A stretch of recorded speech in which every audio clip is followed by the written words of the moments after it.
오늘 누가복음 7장 본문의 말씀은요, 예수님의 재림의 때에 일어날 현상들에 대해서 몇 가지 말씀해 주고 있습니다. 언제요?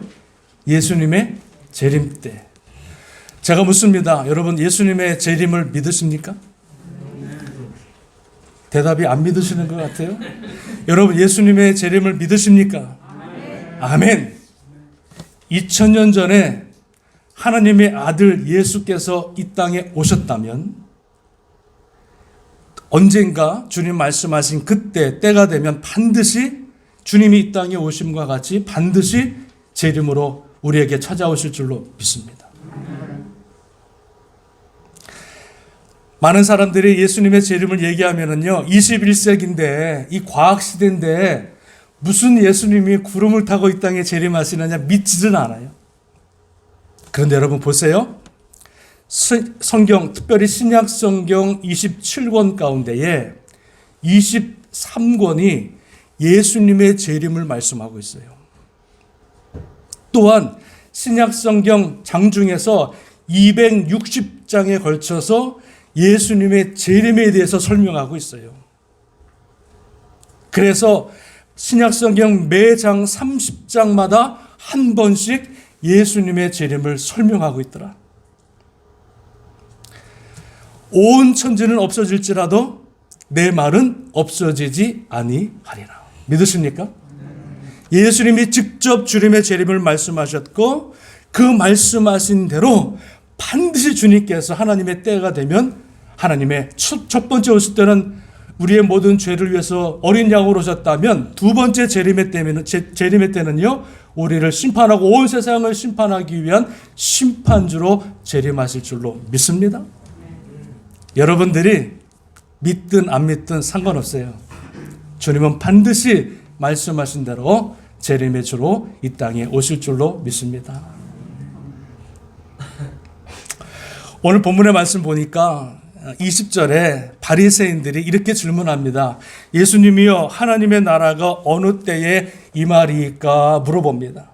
하나님의 나라가 온다고 하는데 그 나라가 언제 임하겠나이까 이렇게 물어봅니다. 그랬더니 주님께서 뭐라 그러십니까? 20절에 하나님의 나라는 볼 수 있게 임하는 것이 아니요 또 여기 있다 저기 있다 하고도 못하리니 하나님의 나라는 어디 있다? 너희 안에 있느니라. 이렇게 말씀해 주고 있는 거예요. 하나님의 나라라고 하는 것은, 하나님의 임자라고 하는 것은 이 땅의 세상 나라와 같은 이런 것들이 아니라 하나님이 통치하시는 것, 할렐루야. 하나님이 임재하시는 것, 하나님의 역사하시는 것, 그것이 바로 하늘의 나라, 하나님의 임자라고 말씀해 주고 있는 거예요. 하나님의 나라가 어디 있다고요?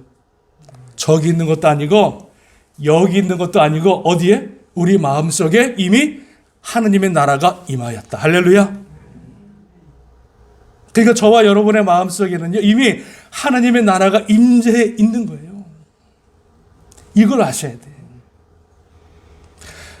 인도의 여러분, 선교의 아버지 윌리엄 캐리, 이 선교사님은요, 언제 하나님의 임재를 느꼈냐면 구두를 수선하다가 구두를 수선하다가 일하다가 주님의 임재와 하나님의 임재를 여러분 체험합니다.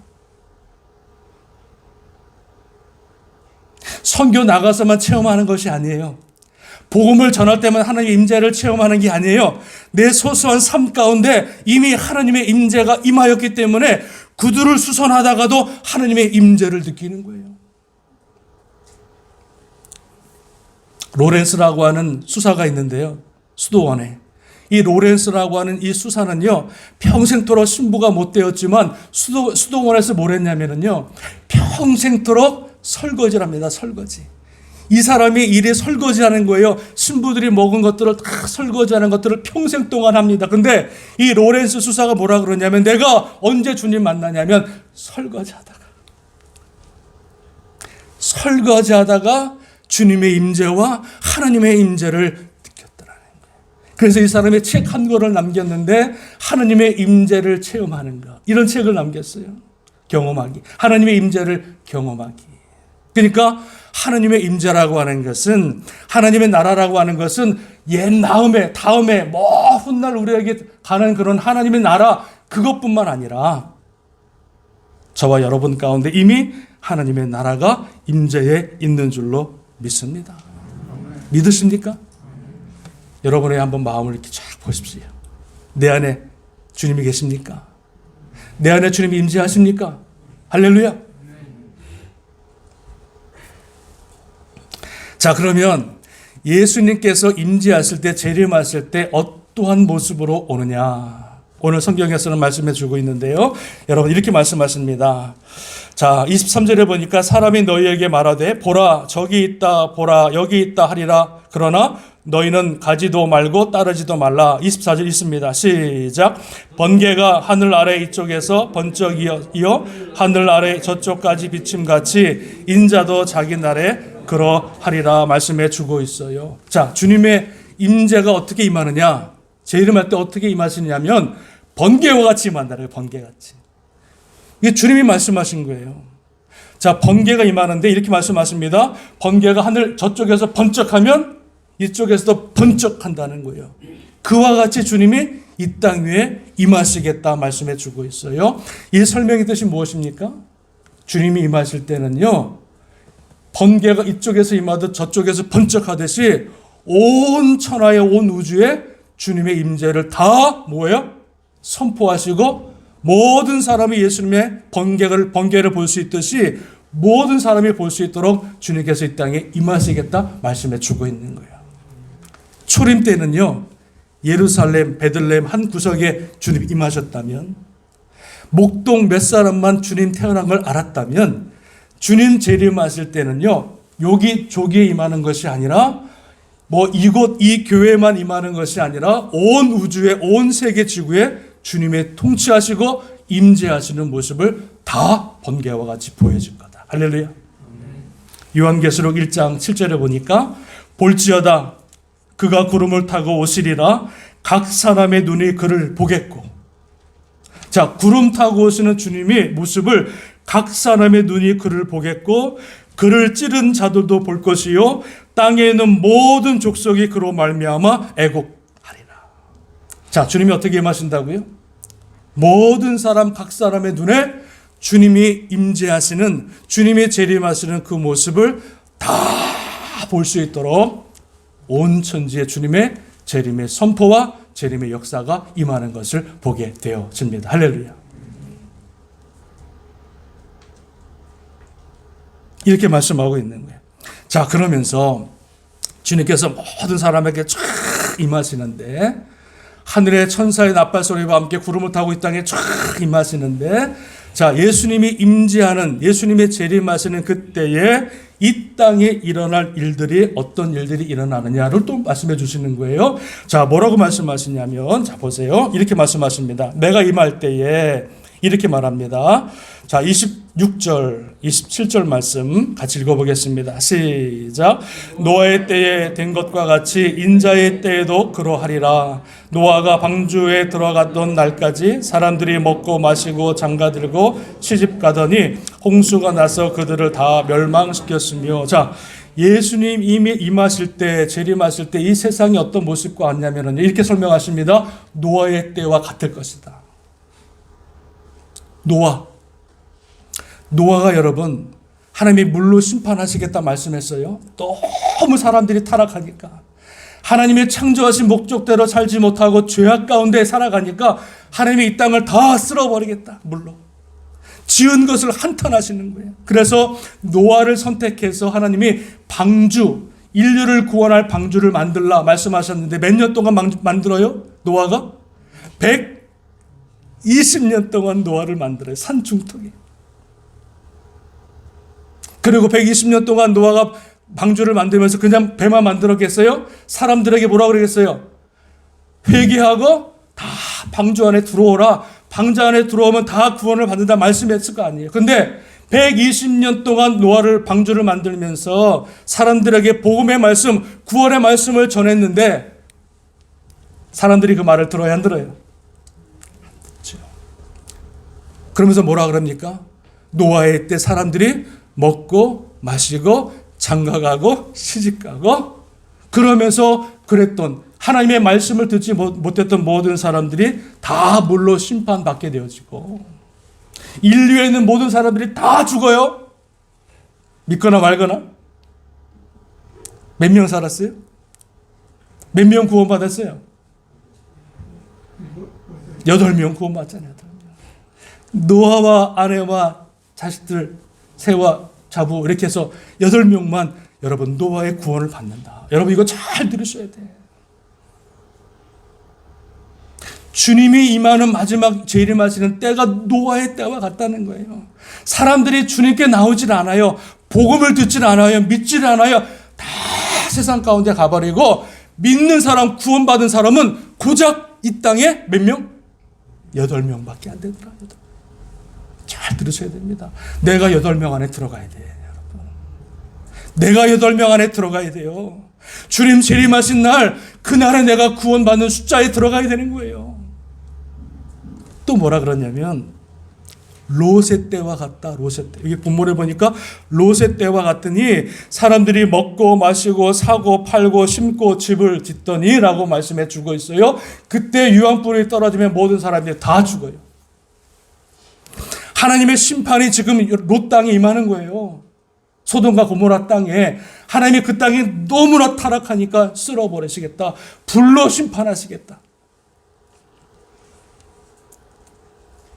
롯이 심판의 얘기를 자녀들에게 전하는데, 사위들에게 전하는데, 사위들이 어떻게 들었다고 그랬어요? 아버지가 말하는 것을 농담으로 여겼더라. 농담. 마른 하늘에 무슨 여러분 불바다가 내려와요? 안 믿지요. 농담으로 여기는 거예요. 그랬을 때 하나님께서 그 소돔과 고모라 땅을 심판하실 때 그 땅에 있는 모든 사람들이 다 화산재 불더미에 다 죽어버리고 그 롯의 심판의 때 남은 사람이 몇 명? 몇 명이에요? 4명. 롯과 그의 아내와 그리고 2 딸만 구원받게 되어지는 거예요. 물론 롯의 아내는 나중에 소돔기름이 되어지지만 예수님의 재림의 때가 이와 같다. 아주 분명한 그림을 보여주는 거예요. 막연한 그런 모습이 아니라 예수님의 재림의 때 곧 오실 텐데 모든 사람이 다 볼 수 있도록 나팔소리와 함께 천군 천사와 함께 구름을 타고 심판주로 다 이 땅에 임하실 텐데 그때의 노아의 때와 같이 그리고 롯의 때와 같이 모든 사람들이 먹고 마시고 시집가고 장가가고 팔고 사고 심고 그리고 집을 짓는 모습 가운데 다 죽어가는 모습을 심판받는 모습을 우리에게 보여주고 있더라는 거예요. 여러분 그런데 먹고 마시고 또 팔고 사고 심고 집을 짓는 것 이게 여러분 죄입니까? 이게 죄예요? 아니죠. 먹고 마시고 시집가고 장가가는 건요 우리가 반드시 살아가면서 꼭 해야 될 일이에요. 없으면 안 되는 거죠. 그러니까 먹고 마시고 장가가고 시집가는 거 이것들은요 믿는 사람이나 안 믿는 사람이나 다 똑같이 하는 거예요. 근데 왜 이 사람들이 심판을 받았을까요? 당연히 해야 될 일을 했는데 왜 심판받았을까요? 이 사람들이 성경에서 말씀하고 있는 먹고 마시고 사고 팔고 심고 집을 짓는 이 모습은요 세상 사람들은 이게 다 뭐예요? 자기의 모든 인생의 전부야 전부. 먹고 마시고 장가가고 시집가고 팔고 사고 집 짓고 이거 하는 것이 그 사람들의 모든 삶의 전부예요. 그러니까 그걸로 끝나는 거예요. 세상을 바라보고 세상을 의지했던 사람들은요 세상과 함께 다 끝나는 거예요. 근데 예수 믿는 하나님의 자녀들은 뭐예요? 똑같이 먹고 마시고 사고 팔고 심고 집을 짓는데 예수 믿는 사람들의 차이점은 뭐예요? 우리는 먹을 때 마실 때마다 무엇을 위해서? 주님의 영광을 위해서 먹고 마시는 거예요. 너희는 먹든지 마시든지 무엇을 하든지 간에 다 하나님의 영광을 위해서 하라. 세상 사람들이나 예수 믿는 사람들이 똑같이 먹고 마시는 삶을 살아가는데 세상 사람들은 그것이 모든 삶의 전부라면 우리 예수 믿는 사람들은 먹는 것도 마시는 것도 일하는 것도 밥 먹는 것도 다 하나님의 영광을 위해서 하는 줄로 믿습니다. 제가 아는 분이, 저번에 말씀드렸죠? 세탁소 하시는데 신방 갔더니 그분이 그래요. 자기는 세탁소 하는 이유가 있습니다, 목사님. 무엇입니까? 돈 많이 벌어서 집 사고 요트 사고 좋은 차 타는 게 그게 제 꿈입니다. 그렇게 말했을까요? 아니죠. 목사님, 저는 세탁소 하는데 그 세탁소를 하는 이유가 딱 한 가지입니다. 뭡니까? 선교를 위해서 합니다. 여기에 버는 모든 재산의 모든 수익은 다 주님의 선교를 위해서 사용합니다. 깜짝 놀랐어요. 그리고 교회에서 선교 갑시다. 그러면 제일 먼저 일본으로 등록을 해요. 그리고 그동안 모아뒀던 것, 옷부터 시작해서, 또 물질부터 해서, 장난감, 애들 나눠주고 사탕 다 준비해가지고요. 그리고 선교를 가는데 그 전날 가게에다가 딱 일주일 동안 휴업 딱 적습니다. 그러면은 손님들이 그런데요. 저 양반 또 선교 가는구만. 그러고서 일주일 전부터 옷을 갖고 오든가 일주일 후에 와서 이렇게 옷을 갖고 오고 하고요. 또 선교 간다 그러면 손님들이, 미국 손님들이요, 그렇게 또 선교를 낸대. 그러니까 얼마나 장사가 잘 되는지, 먹든지 마시든지 무엇을 하든지 간에 세상 사람들과 똑같이 비즈니스 하지만 그 목적이 여러분 다른 거예요. 목적이, 내가 살아가는 목적이 하나님의 영광을 위해 살아가는 것, 하나님의 나라를 위해 살아가니까 하나님이 그와 함께 하시고 그에게 복을 허락하시는 줄로 믿습니다. 이 세상 사람들이 먹고 마시는 것, 그것이 전부였다면, 그것 때문에 심판을 받았다면 우리 하나님의 자녀들은 먹고 마시는 것이 아니라 하나님의 영광을 위해서 살아가는 줄로 믿습니다. 아멘. 내가 몸이 아파도요, 이 몸이 아픈 것 때문에 내가 더 겸손하고 낮아질 수 있다면 그 몸이 아픈 것도 감사해요. 감사. 내가 사업체가 좀 힘들고 어려워서 그것 때문에 내가 더 주님 앞에 겸손하게 나와서 기도하고, 평상시에는 새벽 예배 한 번도 안 나온 사람이 사업이 어려워지고 가정이 어려워져서 이제 회개하고 자복하고 겸손한 마음으로 주님 앞에 새벽 예배 나온다면요, 그것이 여러분 하나님의 은혜요. 감사해요. 믿으십니까? 믿으십니까? 모든 것이 하나님의 영광. 죽든지 살든지 먹든지 마시든지 무엇을 하든지 간에 우리의 모든 삶은 하나님의 영광에 초점이 맞춰져야 될 줄로 믿습니다. 내 기분, 내 성격 그거 아니에요. 오직 하나님의 영광.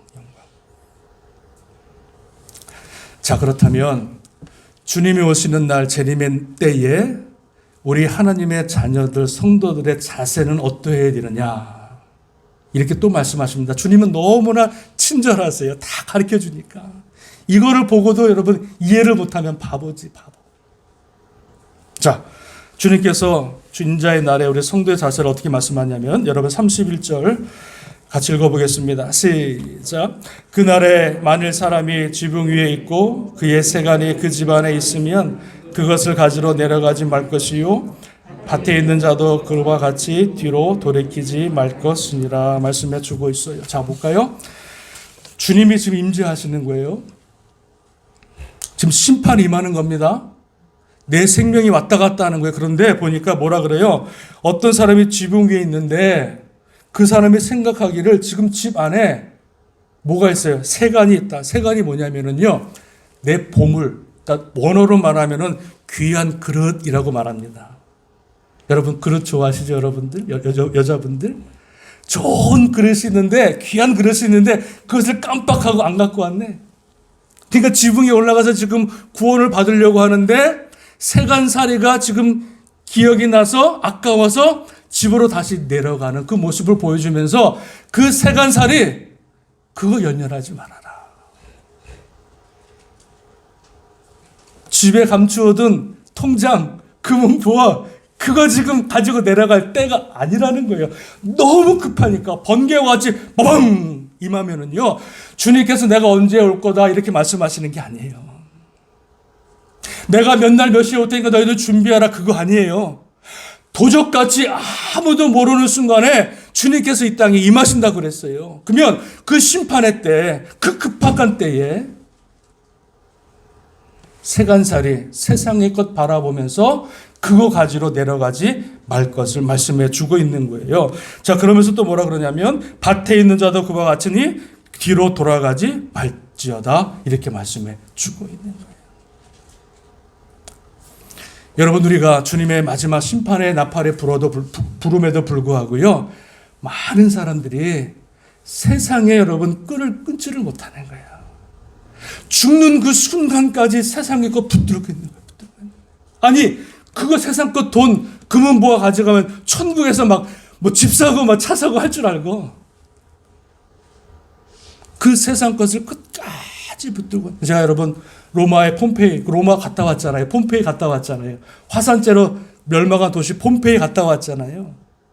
거기 가서 보니까 그 화산재가 막 내려가지고 그 도시가 완전히 막 몇 미터까지 화산재로 막 다 죽어가는 순간에, 그 멸망의 순간에도 그 화산재에서 발견한 사람들의 화산을 보니까, 그 시체를 보니까는요, 마지막에 금알을 붙들고 죽은 사람이 있더라고요. 마지막 죽는 순간까지 세상에 금을 붙들고 그 화산 더미에서 죽어간 사람들의 모습이 있는 것을 보게 되는 거예요. 주님께서 마지막 때가 되어지면 정말로 여러분, 우리 인생에서 가장 귀한 게 뭐예요? 우리 인생에서 가장 귀한 게 뭐예요? 물질이나 여러분 금은 보아 그거 아니잖아요. 가장 귀한 게 뭡니까? 우리의 생명, 구원 아닙니까? 우리의 생명, 우리의 영혼 구원 아닙니까?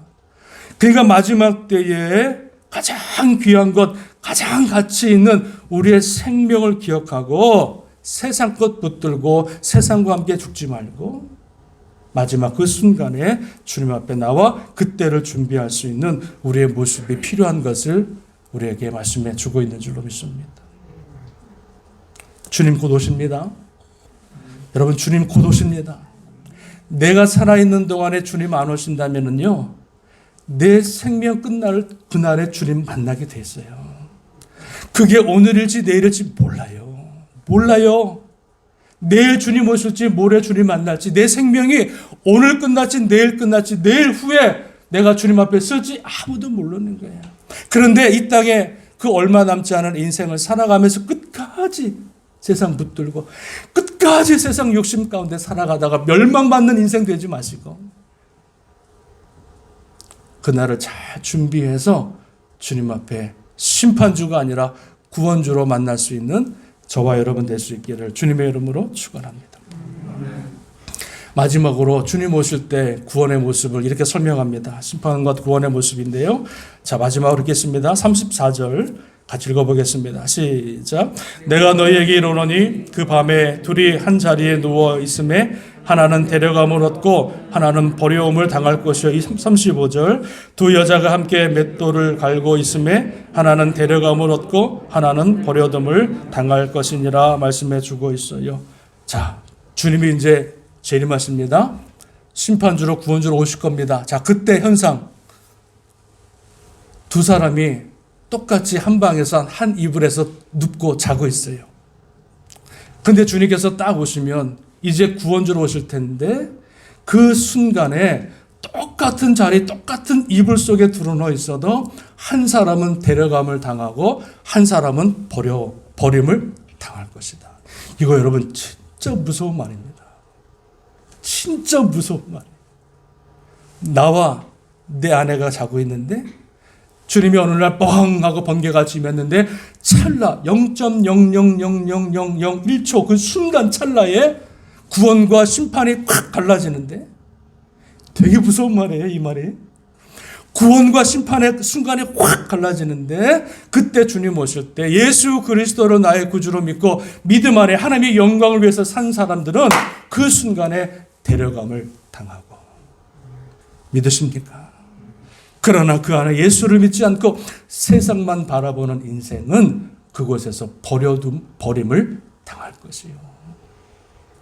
또 뭐라 그래요? 두 여자가 맷돌을 같이 갈아요. 뭐 잔치가 있는지 맷돌을 이렇게 둘이 갈아요. 혼자 이렇게 돌리는 것보다 둘이 가면 더 쉽잖아요. 둘이 이렇게 가는데 주님의 재림 또 임하시고 심판주로 오시는데 똑같은 맷돌을 가지고 가는데 한 사람은 구원을 받아 데려감을 당하고 한 사람은 버림을 당할 것이다. 36절에 보니까 없음이라고 나왔죠. 근데 보니까 여러분 1번이라고 써 있어요. 여러분 성경 아래를 보세요. 똑같이 나옵니다. 1번 아래 보이시죠? 어떤 고대 사본에 그죠? 두 사람이 밭에 있음에 하나는 데려감을 당하고 하나는 버려둠을 당할 것이요라고 있다. 이렇게 말합니다. 두 사람이 밭에서 일하는데 한 사람은 구원을 당하고 한 사람은 버림을 받을 것이다. 이렇게 말씀해 주고 있습니다. 이것이 바로 주님이 이 땅에 오시는 심판의 목적이요 구원의 목적인 줄로 믿습니다. 할렐루야. 신앙은요 절대적으로 개인적인 거, 개인적. 내 아버지가 목사님이라도 내가 주님 영접하지 않으면 아버지, 할아버지 선대로부터 내가 다 믿는 구원의 목사의 자손이라 할지라도 내가 구원받지 않고 내가 예수님 영접하지 않으면은요 천하 없어도 천국에 못 가는 거예요. 믿으십니까? 내 아내가 아무리 권사고 아무리 열심히 충성하고 아무리 믿음 좋아도 내가 아내 따라서 쫄래쫄래 교회 따라와서 옆에 앉아 있었어도 주님 심판하시는 날, 번개와 같이 임하는 날, 주님의 재림의 날, 그때 하나님께서 그 아내의 믿음을 보시고 그 둘을 데리고 가시는 것이 아니라 각 사람의 믿음을 보시고 각 사람의 예수 그리스도의 십자가의 보혈의 믿음을 보시고 그 예수의 믿음이 있는 사람만 하나님이 구원하시는 줄로 믿습니다. 여러분, 그래서 우리의 믿음이 바로 서야 돼요. 주님이 오늘 올지 내일 올지 모르기 때문에 각자 한 사람 한 사람에게 예수 그리스도의 그 보혈의 믿음을 보시기 때문에 우리가 마지막 날 깨어서 기도하고 마지막 날 깨어서 하나님 말씀을 보고 정말 주님 앞에 바로 살지 못한 것이면 철저히 회개하고 주님 오늘 오실지 내일 오실지 모르기 때문에 내가 깨어서 기도하면서 주님 만날 날을 준비해야 될 줄로 믿습니다. 이러므로 너희도 준비하여 있으라. 생각지 않은 때에 인자가 오리라. 잘 들으세요. 생각지 않은 때에 인자가 오겠다.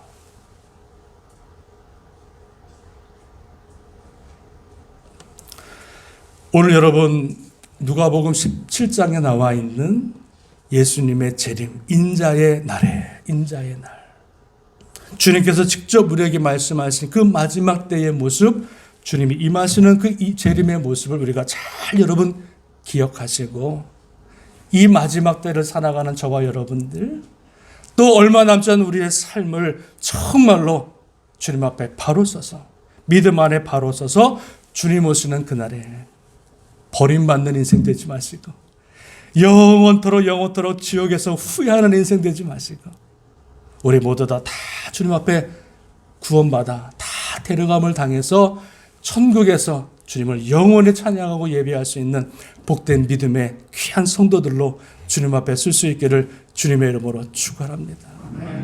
우리 교회 한 분도 여러분 열애 없이